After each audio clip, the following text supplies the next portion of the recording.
the Light Institute and the Sanctuary of Light welcome each and all of you to this time of knowings and invite you to bring forward questions of your hearts, and so that our conversations can ripple out to so many others who are connected to us on a spiritual level. What is the question of the day? Yes. Actually, I had to decide which question. Okay, well, you'll have an opportunity to ask more than one. Coming here to Santa Fe, I'm very much, I say, confronted with coincidences. Everybody says, "Wow, great," and but for me, it's also confronted with shadows of others. I have the feeling coincidences. It's not good or bad. There can be much shadow in it, and I try very hard to deal with all these shadows. They come home towards me, and I try very hard to find, since a lot of years, to find my own shadow. I really want to bring up, and I don't manage this. Well, take a deep breath and quit trying. You know, the more that we look for something, the more it moves. And shadows are very much that way, like the shadows of clouds. You know, you think you've got it, and then it moves. And so what I would say is that at this time in the planet, yes, there is always that which is unfulfilled, that which is out of balance, that is unspeakable. And that's the human condition. There are no finished products. There are no gurus. There are no great beings on this planet that do not have aspects that are not a part of their karma. Karma, of course, can be positive and negative because it's just action and reaction, cause and effect. And so the thing is that you say, well, it's not bad or good, but you feel it's bad. And this is the difficulty for you. The confrontation is that there's a part of you that's afraid of it, that not only judges it, but feels judged by it or feels guilty. And these are old psychogenetic habits that we get from our cultures, that we get from our parents, from our churches, from all of those elements that cause us to feel that we must try very hard to be good. In fact, all humans are innately good. And we need to be able to release that black and white energy. What you want to do is to free yourself from your judgment of the shadows.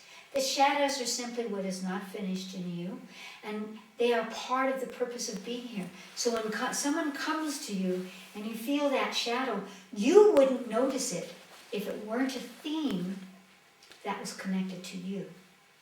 I might not notice it at all, but you would because it's related to you. Whereas I might notice a different little wobble someplace because it's reflected in me. And so if we look at shadows and light in that way, in a human way, we can begin to feel the cosmic giggle. It's all part of it. And so really what's powerful is clearing away your fear of it. Clearing away inside you the places that you feel guilty. When we work in Nijoni, and the very first week, our whole week is about the mask. You know, what are the unspeakables that are so stuffed down inside you that you are constricted? We're confronted because we're not fluid. You know, all the eastern part of the world who developed the martial arts, who developed all of those ways of motion and healing that had to do with the direction of energy, understood that if you're not standing like a wall, nothing can hurt you. You know, it's this kind of energy. And so to be fluid like that, you must be released of your fear, which is contraction, and your own sense of blame or judgment. This is how it is, or this is what it should be. We have come as a soul group to really take up the great teachings of so many beings about love, about passion and compassion, about the laws of energy, manifestation, health, All of those things have been laid down and demonstrated to humans. So we are at this incredible brink of jumping into the abyss, through which we can reinvent who we are, and we must allow ourselves to focus on the higher potential so that we can begin to be who we are. Whether it's that I wish that I were a healer, I wish that I were a successful business person, I wish that I could speak, I wish that I were loved, whatever it is that you wish for, that you actually focus on that so that you give permission for that, because you have so many things to do here. When you're done, you won't be here anymore. And there won't be, like a comet, the tail that is left behind in your children and your children's children either. You know, all of the great beings who are still spoken of through history are spoken of because we are still inextricably bound together. What they came to teach has not been taught, and so they are intertwined with us. So it's a moment in which we want to be able to say, well, I see that negative energy or that shadow. Where is that in me? Find a place in your physical body, because your cellular memory holds the connection. And then use light. What color does it need to be released? The moment that you choose a color, you're giving permission to shift, to not carry the burden anymore. Again, don't look for the shadows. It's such a simple law of truth, and one that my mother taught me, which is look for the good in people. Look for the good in them. Okay, you see the wobble? What's the opposite of it? They're constricted and maybe they're mean. Well, maybe they are because they're in fear, because no one ever said, wear your heart on your sleeve. No one ever said, show yourself. Want love? Give love. No one ever said, forget your ego. Be present. And so since we haven't been taught that, we have to, in a way, teach ourselves. But if you begin to focus in that way, the shadows will diminish. And the only shadows you'll see will be those of the clouds that will bring the rain. So, Santa Fe is said to contain one of the Atlantean crystals. The thing about crystals is that they magnify. And because we are what some people say at this latitude, in this place on the planet, we are the heart of the dove. In other words, we are the place of peace or not peace. We are the place of relationship because we're the place of love. So people come here and suddenly relationships begin to go through changes. We go through changes. And so as we shift, anyone we're connected to must shift or be released as well. So if Santa Fe has been giving you a little cosmic boot, what you want to do is to say thank you and have a little giggle inside and know that nothing in the world can overshadow you. Nothing can hurt you. You are a fluid energy, a cosmic soul. Cannot be destroyed. Cannot. And so we have to begin to feel that, to experience that, so that we can smile. And you have a lovely smile. So that we can smile and we can look into the heart of others in a light way and see that which supports them. If you would reflect for others the good part or the potential that they have, you know what? Those shadows would dissolve in them. And in that way, you would become their healer. And in that way, you would begin to shift your karmic purpose in this life. What else? Yes? I've been having a stomach ache so weird for a while, and of course now I'm coming to Chris. I could go to the doctor too, which I will, I guess. But I'm just wondering, I'm working with really, really old people that, are pretty close to dying, and there's a lot of smells and stuff, and I'm just wondering if I'm kind of... If you're taking some of that on. Yeah. Well, of course, because remember that, and now let me ask, when you say stomach ache, you do mean the stomach, right above your belly button. right? Yeah. The solar plexus area. Yeah. Okay, so the stomach and the spleen, which makes new blood, and the liver and the pancreas that's receiving and giving, it all sits in that area. It is the energetically and physiologically, it is the center of the emotional body because of the solar plexus nerve ganglion. So and I know what you mean because I spend a lot of time in old people's homes right now myself because of my father, who is 94. And I really have to spin around and draw white light in and extend it out before I go in, so that I've set that energy. I'm releasing higher frequencies to lift them up, because otherwise you will hear their thoughts and feel their feelings, their fear of death, their aloneness, their loneliness, their resentment, their hopelessness, their pain. Imagine, if you've been in those places, you know how many medicines, pharmaceuticals, are given to old people.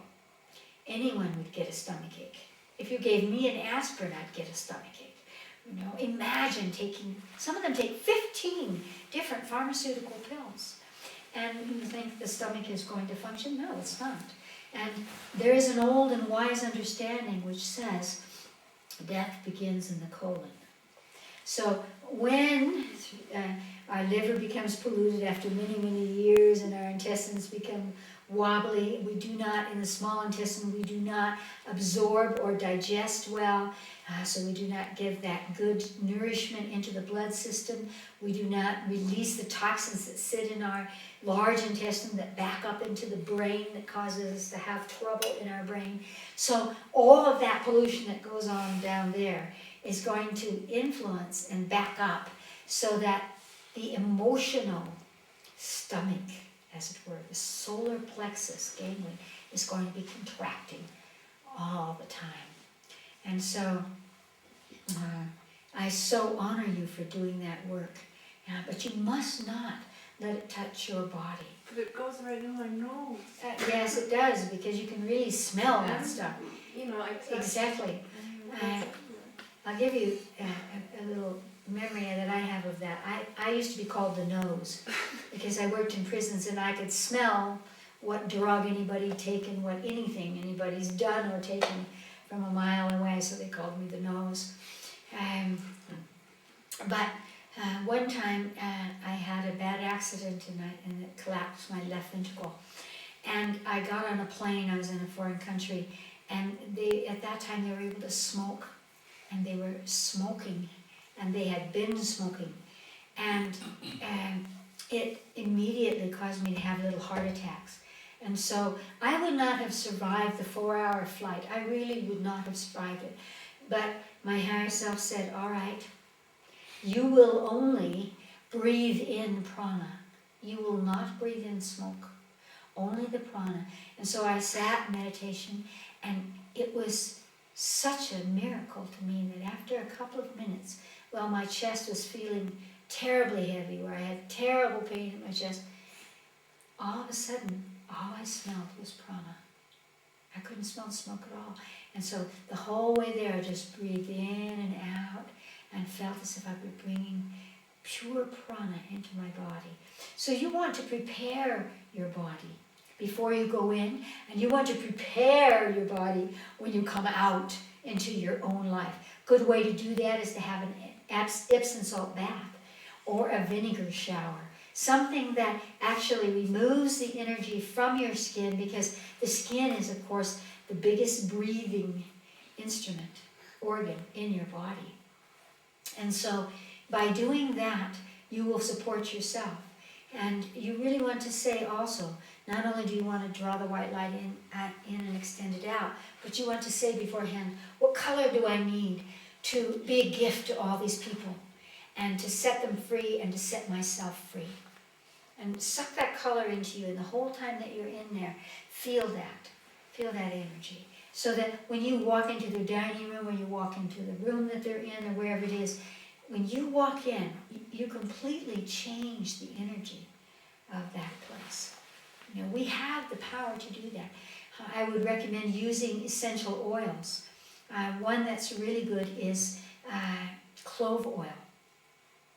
Because clove oil was used in Europe in the time of the Black Plague and protected people from actually getting the plague because it kills everything.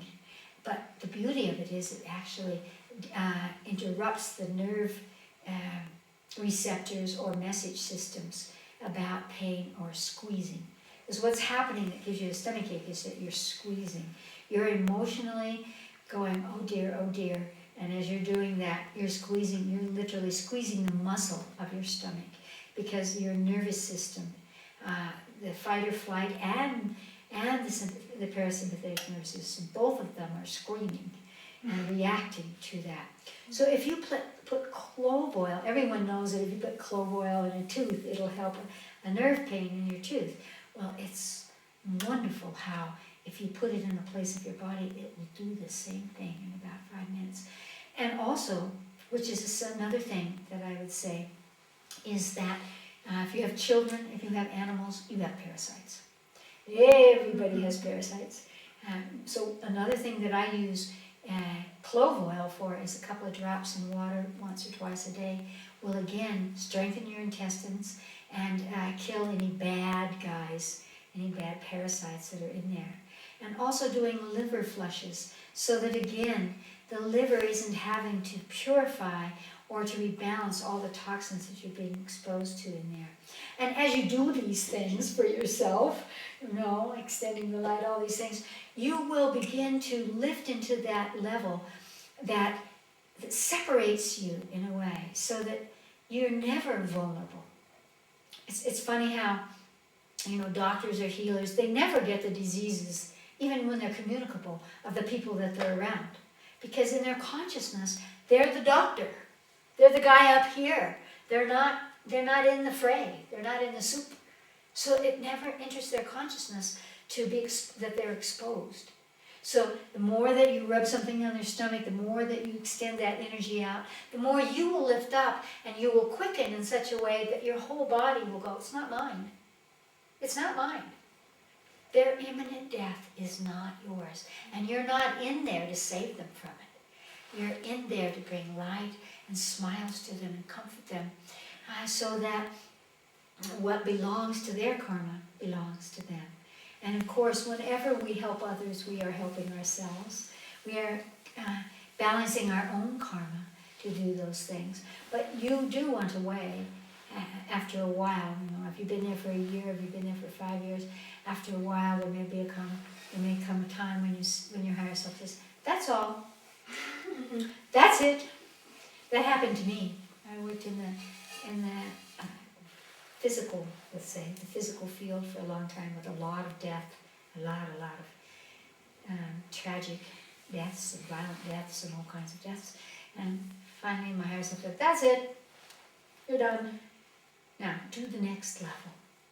And so, always be lifting up. So that, and by the way, we never just change the page. There's always a segue in our lives. And that's why so often we feel as if nothing is changing, because it's just a segue. It's going from this place to that place.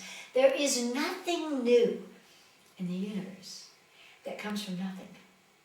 It comes from unmanifest energy that builds itself to critical mass and then becomes manifest. And so whether it's an idea or a new job or a new place or whatever it is, it's going to come because you have completed something. And so by doing the work that you're doing, as you come around the hologram, it will begin to spin you up so that suddenly you'll make a connection with someone and you'll find, well, I can do this work in this way or in that place. Or maybe it's just a month's break and then you're called back, or you can listen to your own higher self about that. But what I would say is take care of your physical body. Get rid of parasites. And it is in New Mexico. Everyone in the world, by the way, has parasites. That's a statistical fact, 99.9 according to the World Health Association. I'd say 100%. So it's not get rid of the parasites, it's just keep the balance. Because many times, because they hide, especially in the liver, and they can transmute their DNA, they are the cause of your stomachache. They are participating in that stomach ache. So there are many elements there, and you can address it nutritionally, you can address it emotionally, you can address it spiritually, and you can definitely address it mentally. I am not there.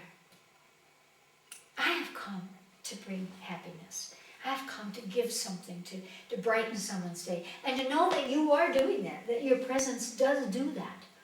And when you carry that energy, it's not even what you do there. The herbs, I did get herbs for parasites, like Amazon herbs or something like that, and they, I don't Gave know you a how stomach long- ache as well? Mhm. Did they have alcohol in them? No, it was just pills. I'm not sure what those were. But it makes everything so sensitive, like everything goes in. Well, try something a little more simple. It doesn't mean that a month from now you couldn't use those. It just may be that your parasites are fighting back. I remember the founder of one of the essential oil companies saying that if you don't like a smell, it's probably because you really need that smell. And I think that's probably true. You know, whatever you resist, this is what my higher self says, whatever you resist, that's what you get. So you want to be able to move all the way through. But when you have a block, like I took these things and they made a stomach ache, then do something more gentle. Something more gentle could be simply putting your hand over your stomach. What color do you need to release this? And one of my favorite remedies, I have to say, if we have to use something physical, is good old baking soda. A quarter of a teaspoon or a half a teaspoon of baking soda in a half a cup of water will dissolve a stomach ache, no matter what its source, in about 5 or 10 minutes. It's a miracle thing. And it also alkalizes the body. So that's another thing. If you tend to get the stomach ache every day, about 2 hours after you eat, then you may be allergic to something or something else is going on. Baking soda will rebalance that as well. What color do you need stomach? So it can align its energy to that. So do all those elements. You know, try the clove oil. I really love clove oil, I have to say. I throw it around everywhere because it has been used for thousands and thousands of years. Now here in New Mexico we have sage, you know, so sage can work in some ways. Sage is astringent, so it'll astringe when there's gases or something like that in the stomach. But if you're already squeezing in your stomach, you probably need something else, lavender oil, clove oil, something that relaxes you, relaxes you.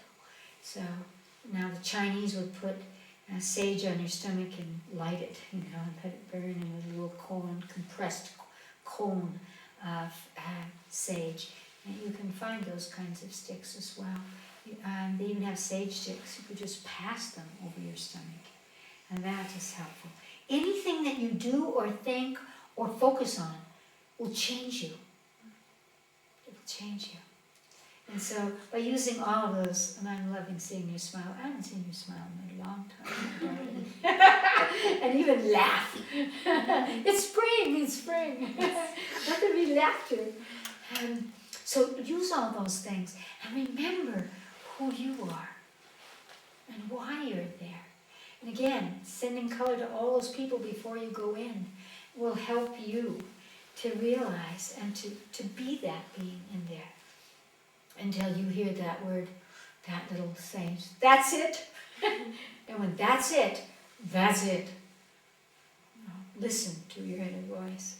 Because it never takes away something when it's not going to give something. It's just that often we can't figure out what's being given because we haven't learned how to perceive in holographic ways, to use our intuition. So may your stomach be well. I'm sitting at a lovely color right now. What else? I have a question, or two questions. The first part is, what does it mean when we train people to kill, like soldiers? What does it mean to be a soldier? And the second part is, what are these soldiers coming back, when they've been at war, killed, and they're coming back, and there's so much PTSD that we hear about. what can they do? I mean, what is that about, and what is the killing? I mean, we're telling them to do something, and then we say come back and just be normal. Can you talk about the transition? From that? Well, what's even more confusing to the consciousness and to the heart of all of these soldiers is that there's an impersonal element of it. And that impersonal element, it's just like somebody dying and you never see the body, or you never have closure, you never get to say, I love you, or you never finished it off. Well, it's the same way with soldiers. They're just out there killing, and often they don't see their enemy. I think it's actually, in a way, more clear-cut for their emotional bodies to relate in that way, life and death, than in this impersonal way, because the impersonal way starts to build shields, and it's those shields that are causing so much trouble when they get back home. They don't know how to take the shield back off, and they can't find themselves because there's no personal relationship there that they can complete or release. And so I think it's one of the most tragic elements, certainly here in the United States, that with all of our psychiatry and psychologists and all of our yak about the emotional energies, that we offer nothing, almost nothing. You would be shocked at how many thousands of soldiers are actually homeless in the United States because they couldn't make it with the family, so they run away. They have no support. They cannot re-enter. I was in the Peace Corps, and we spent a lot of conversation about how do you re-enter, or how do you enter or re-enter any world that's outside you, and this is crucial. So the most important thing is to help a soldier to find a way to let go, especially in the wars that we have today. They may be killing without actually feeling that it's honorable. You know, in times past, when you were the knight or you fought for your country, there was honor in it. Or maybe you were protecting your family. There's always honor in protecting your family if you have to kill to protect. But it's very third generation out here someplace to say you're protecting your country and you're over in the Middle East someplace and it's about oil. And they're not going to come and attack the United States. So there's a juxtaposition of how the mind gets twisted and all of that, and there's no help in clarifying so that they can come home and say, well, I finished that, and I have honor in myself.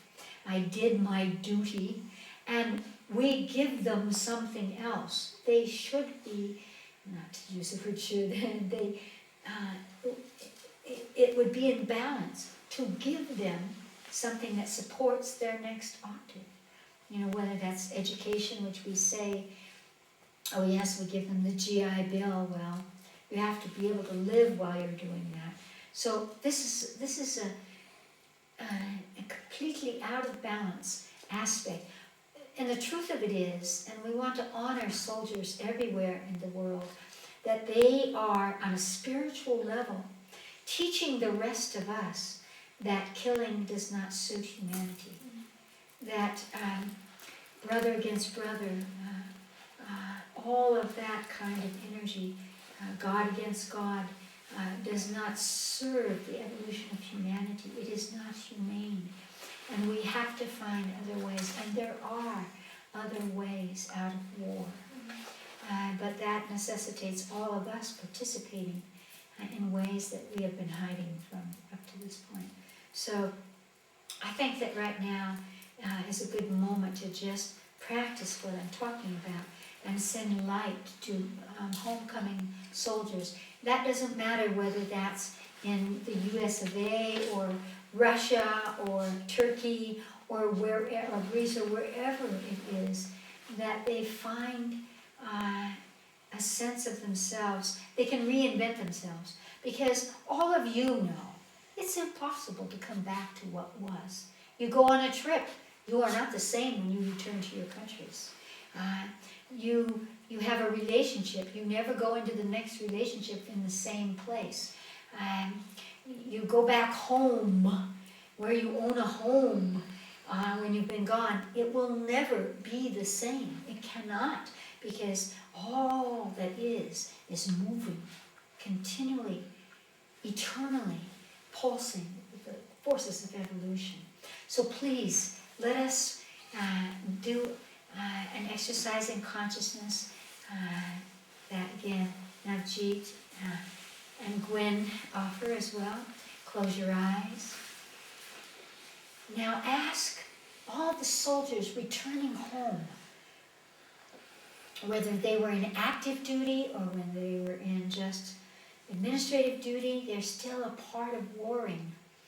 And so ask them to come into your mind's eye. You might see one soldier, you might see a uniform, you might see thousands of them, you might see soldiers from another country that surprise you.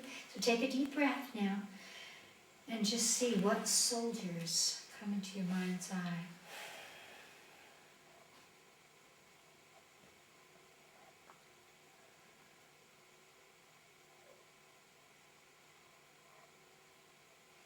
And now ask that soldier or soldiers or group what frequency of light, what color they need from you to come into balance and harmony in their lives and go to the next octave, to reinvent themselves and to be at peace.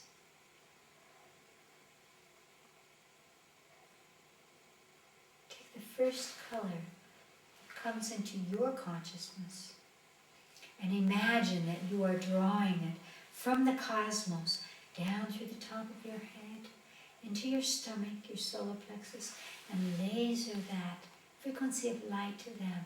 And just let it pass through you effortlessly, continually moving into them so they take it into their bodies until they begin to disappear.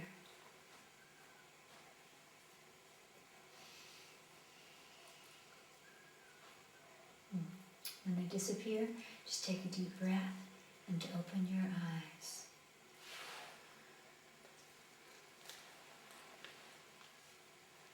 Thank you for that question, Naji. It's so important to realize it's something, or let me say it this way, that we are so all connected, that frequencies of light are felt, they are registered, and they are received. Why is this true? It is true because our bodies physiologically are made of light. The RNA transfers the message of the DNA, the imprint, the genetic encoding, transfers it in a liquid medium, an ultraviolet liquid medium. All of our endocrine systems function as the bridge between the light body and the physiological body. So it matters not what culture someone comes from, or what they know or don't know. Color, light, influences our psyche and also our physiology. Thank you. What else? Yes? Because a client of mine asked me to ask you a question. She's got a friend who doesn't know much about spirituality, but she has had two experiences that kind of confused her. One time she was at the market, the other time at home, and she had the sensation that a warm liquid energy was coming up from her feet all the way to the top of her head, encompassing her like in a cocoon. And the first time she felt like, okay, if that's how it is like to die, then it's all right.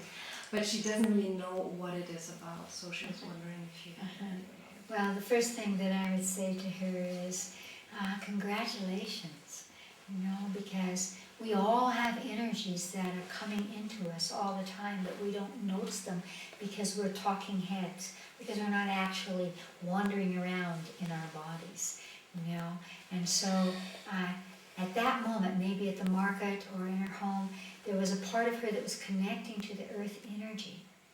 And the earth carries life force in the same way that plants come up from the earth. I was answering a question this morning in Knowings for the Facebook friends. talking about what's inside the earth. Are there beings inside the earth? There are energies inside our earth. Think of just simply the magma or the volcanic energy of the fire. So something came up through her feet. She sucked it up, not because she was consciously attempting to, and that's the congratulations, but because for some reason at that moment she was open. And that energy is not about dying, but it might be about rebirthing. It's about nourishing her. And we never really want to be encapsulated. Sometimes emotionally we feel like, if I could just go back into the womb, if I could just be surrounded and embraced and safe. But that's really not our purpose right now. But feeling the warmth come up and circulate around her is simply energies that are nourishing her physical body and her spiritual body, her auric field, her electromagnetic energy outside her body that comes from the body. That electromagnetic energy is actually astral energy that comes from the chakras, that comes from the emotional body's focal point. And so it's encompassing her. I would say most likely it's a gift from her own higher self or her soul energy that's embracing her. So whenever that happens, what she wants to do is say thank you. Thank you. And then breathe deeply and allow it to flow into all of the organs, all the parts of her body. And then to experience that she's radiating that warmth out from her so that she can give a gift to the world around her. That energy will never harm you. It will only support, but it may begin to open her consciousness so that she perceives energetically things that perhaps you've forgotten that she knew when she was a child, for example, that want to be a part of her truth or her experiences now. So it's a great gift. Yes. What else?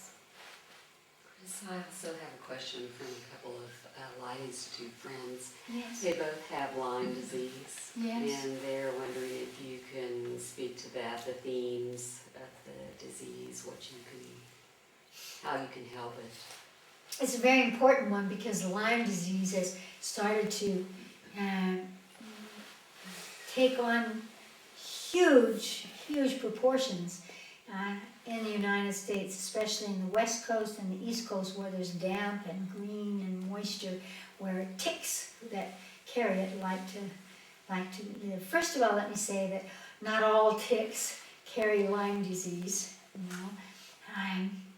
or fleas or any of those things that come along. I would say that the most important aspect of that is that somehow we're not in our bodies. These bodies are brilliant. In actuality, they can defend themselves from bacteria, from fungi, from viruses, from scratches. They can heal themselves from poisons and toxins and all kinds of things if we simply in them and we feel and acknowledge the power that they have. But what happens to so many people is that they live their lives in their minds. They live their lives, even if they're outdoor people, how much weight am I carrying? How long will it be till I get there? They're not actually putting their feet on the ground, moving with the earth. They're climbing up the mountain, I spend a lot of time in Europe, and it's always interesting to me, all the people who are carrying their walking sticks, and they're going as fast as they can, for as long as they can. We need to stop, and be a part of what you're out here for in the first place. So your immune system will be much stronger if you allow the head and the body to come together. And one of those things, always understood by Chinese medicine, is a principle of energy called the Wei Qi energy. The Wei Qi is our defense energy, and it fits with what my higher self has been teaching about radiating light out, because it is the energy that comes out through our auric field that comes out into the world. It's the energy that's used in Tai Chi or any of those martial arts that could, stop a bullet or change something. We say, as this is an expression that came from Europe, the bewitching hours, that at dawn and sunset are the times when the Wei Qi energy changes. At dawn, it begins to pulse and move out from the body, creating a strong vibration of you, your body, your consciousness in the world around you. As twilight comes, the Wei Qi naturally moves in. That's why in Chinese medicine, we never work healing or do any of those things that need to shift the body, because the body wants to pull in its protective energy or immune kind of energy inside so that it heals from the inside. Of course, in the world today, we never pay attention to that. And Chinese medicine would always say, well, for heaven's sakes, at least go to bed before 11. Because if you don't go to sleep before 11 or 12, by 12, you're out of sync with the pulses of night, with the pulses of the energy on the planet. But we don't pay attention to those things anymore. So we open ourselves up. So the theme of Lyme's disease, like most diseases, is the overwhelm. To let some little bug carry something that takes down a human, and it's a terrible, terrible disease because it debilitates you. But one of the interesting things about disease, when we look at it from a spiritual perspective, is that if you are really in pain, or if you are without energy, is what happens with Lyme's disease, you will no longer care about anything else in the world. You might feel helpless and alone, but you will begin to chatter inside yourself in ways that have to do with healing or activating your own energies. You will choose to get well or not, because you will either fight that energy or you will fall into it. So the gift of disease is to bring someone into their inner selves. So Lyme disease really very much can be healed. I will be brave and say healed. And in today's world, I'm so happy that many alternative healers are using some techniques, one of which I think is very useful, is called oxidative therapy. And it's when you introduce into the blood energies that kill the Lyme's disease and rebalance your blood. I have this done prophylactically. I wouldn't even say prophylactically, I would say for fun, because I want to pound my chest and say, I will live forever, I am very healthy.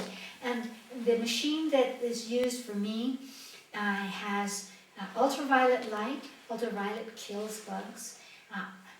Ozone, which stimulates the release of oxygen into the cellular level, so that makes the cells alive, which is the difference between old people and young people, how much oxygen there is in the cells.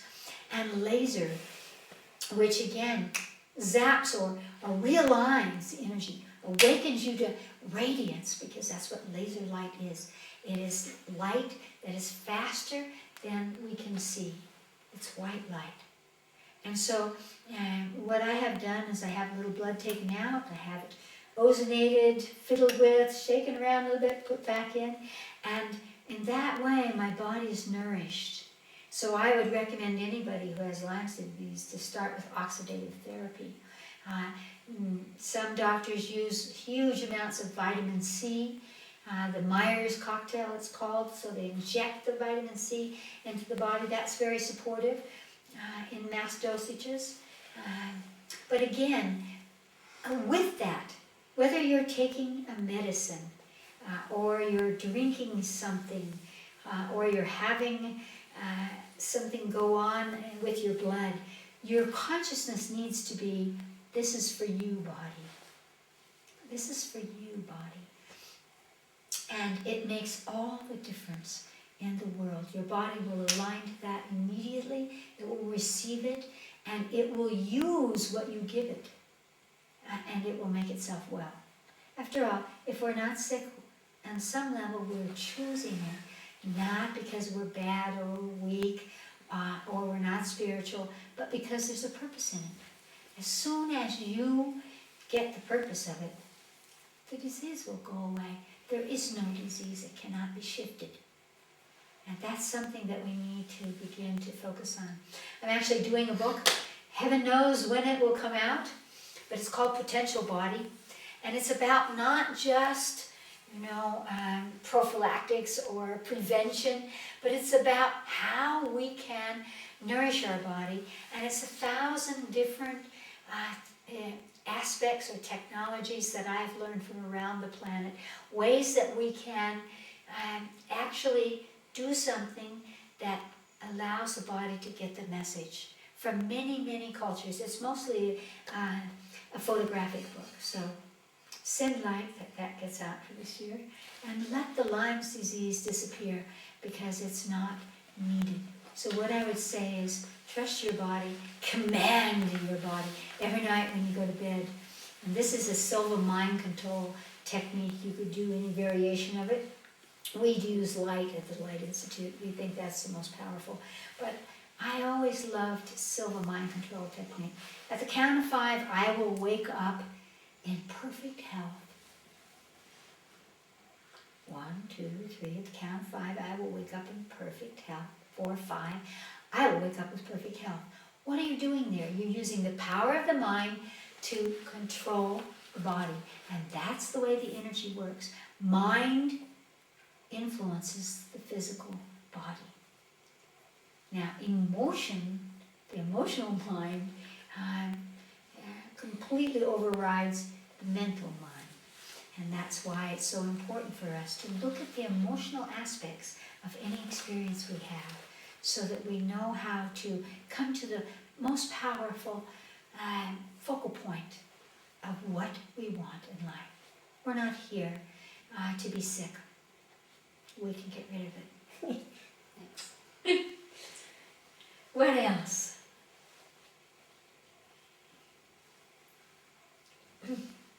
The other question I have, some kind of a hard question for me. It's I go around with it for some month, and it's maybe some kind of insight, but I don't know what it means yet. It's a minute.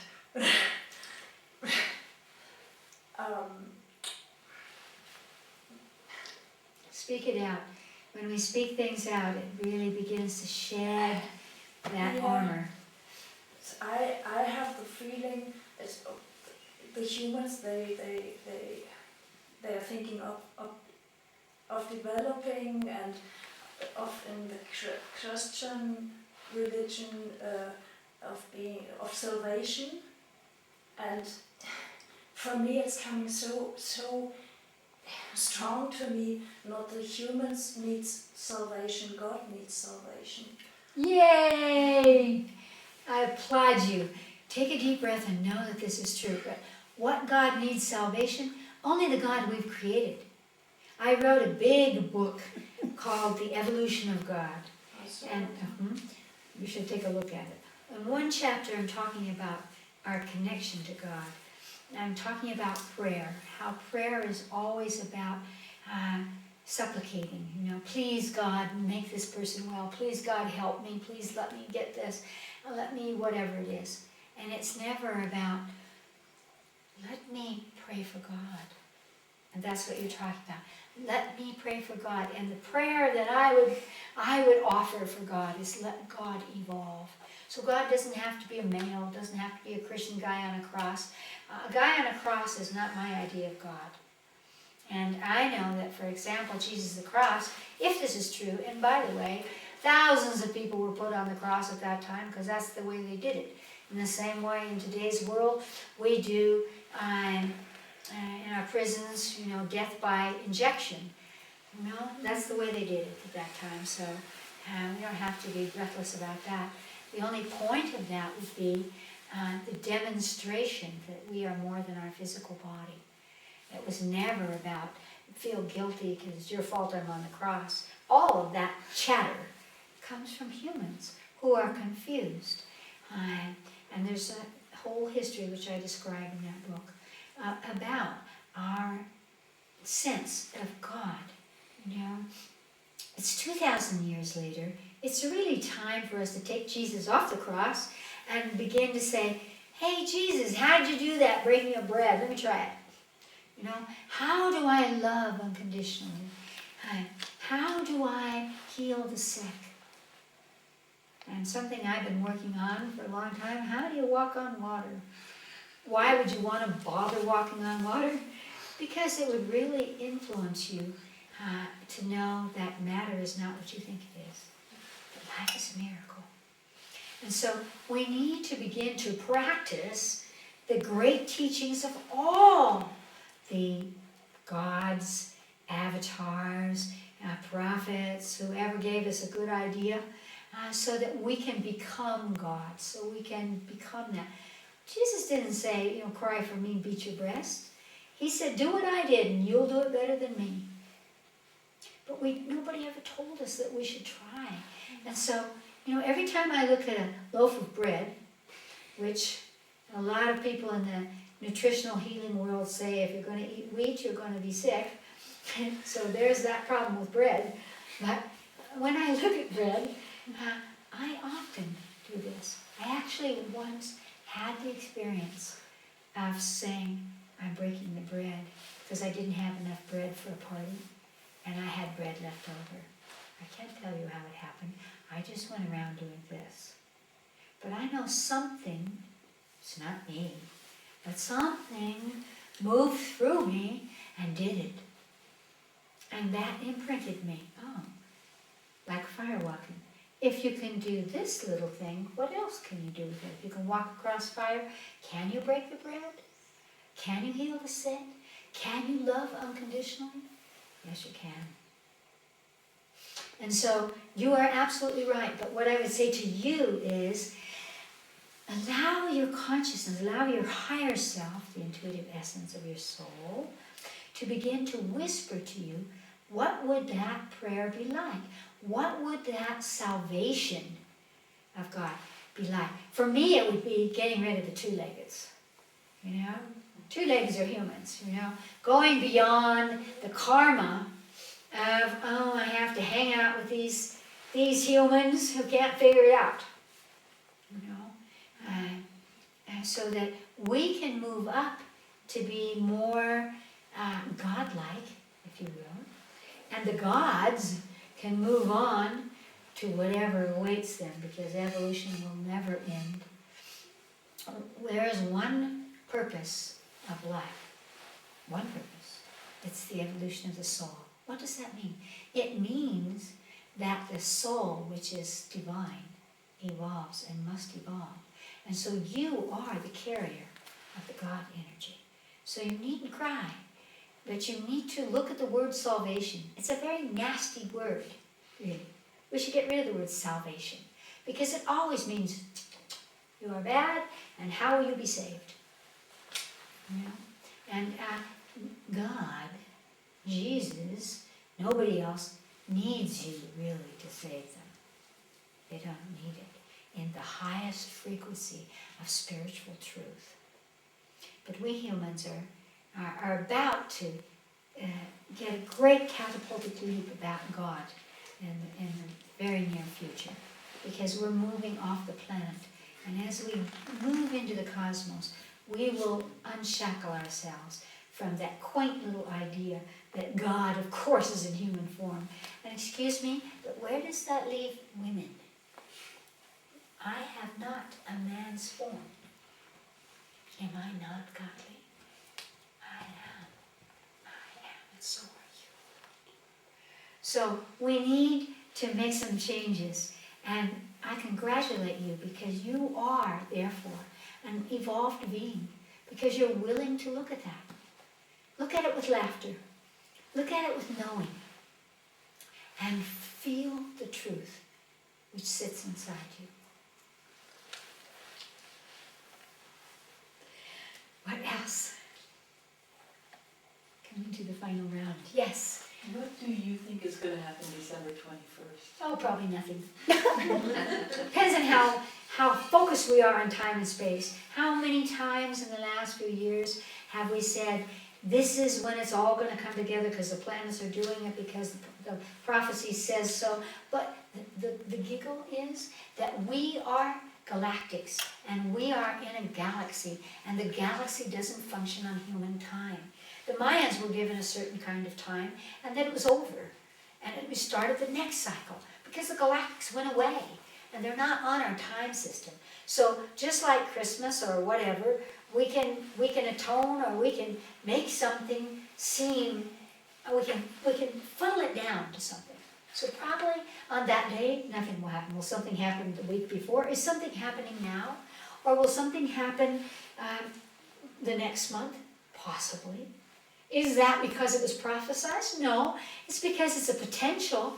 Is that potential there because we are a bad species and deserve to be dissolved? By whom? No, I don't think so. What I do think is that we are evolving, and the more of us who are willing to let go of how we are safe. Here's my big speech that my higher self keeps giving. We humans must let go of survival. We must let go of all of that safety survival conversation so that we can give our gift. We have many, many bodies. We've incarnated thousands of times. That's why we do incarnational work at the Light Institute. That's why it's so vital to changing our presence and infiltrating the future and altering the past.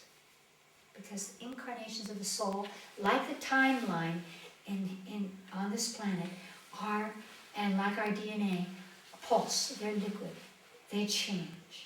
And so what I would say is it's very important for us to let go of what happens in the future. My higher self says, if you happen to be in a place that's going to erupt, or an earthquake, or the sky is going to fall, Chicken Little, guess what? You're supposed to be there. Why? So that you can give your gift. Even if you're dying, you have the freedom to think a thought that changes the future. And so all of life is an opportunity. What I think is going to happen has been happening. We are here to bring in, as my great-grandfather said, anchor the sky. We are here to bring in a new form of life and a new form of humanity. And we know how to do it.